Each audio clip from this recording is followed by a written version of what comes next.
Hello everyone, অনেক দিন পরে একটা নতুন মিনি ব্লগ নিয়ে চলে আসলাম। তো চলো এখন আসছি আমরা ছাদে কাপড় আছে, কাপড়গুলো তুলে নিয়ে নিচে যাব। আর আকাশটা এত খারাপ করছে আর তার মধ্যে সূর্য দেখা যাচ্ছে। তো চলো এখন নিচে যাওয়া যাক।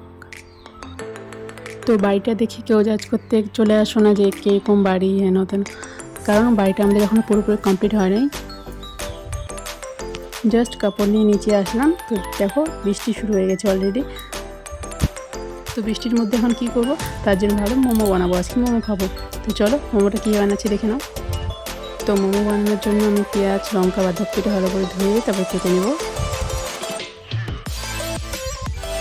এখন দিচ্ছে 4 দিনের মতন, তারপরে দিয়ে দিলাম একটু সাদা তেল। এখন ভালো করে আমার বড়াটাকে মেখে দেবে।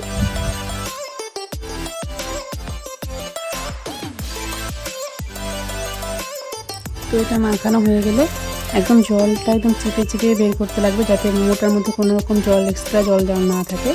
তার জন্য আমার ভালো করে চিপে এটা অন্য একটা থালের মধ্যে রাখছে।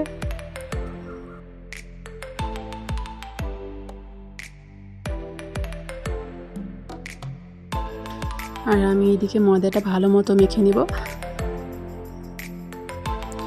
ময়দাটা মাখানো হয়ে গেলে ছোট ছোট করে লেচি কেটে নেব।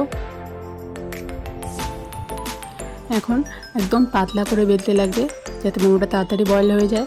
তো চলো আমি মোমোটা কী বানাচ্ছি দেখো।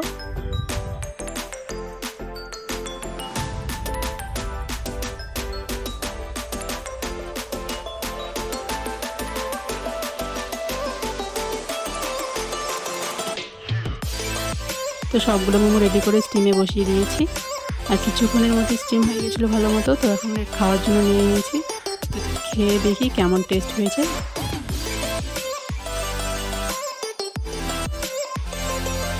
মোমোটা কিন্তু খেতে দারুণ হয়েছিল, চাটনিটা খুব ঝাল হয়েছিল, মানে একটু বেশি ঝাল হয়ে গেছিলো আর কি, আর স্যুপটাও খুব টেস্টি ছিল। তো চলো আশা করি তোমাদেরকে ভিডিওটা ভালো লাগবে। দেখা হচ্ছে অন্য কোনো মিনি ব্লগে। ততক্ষণ টাটা।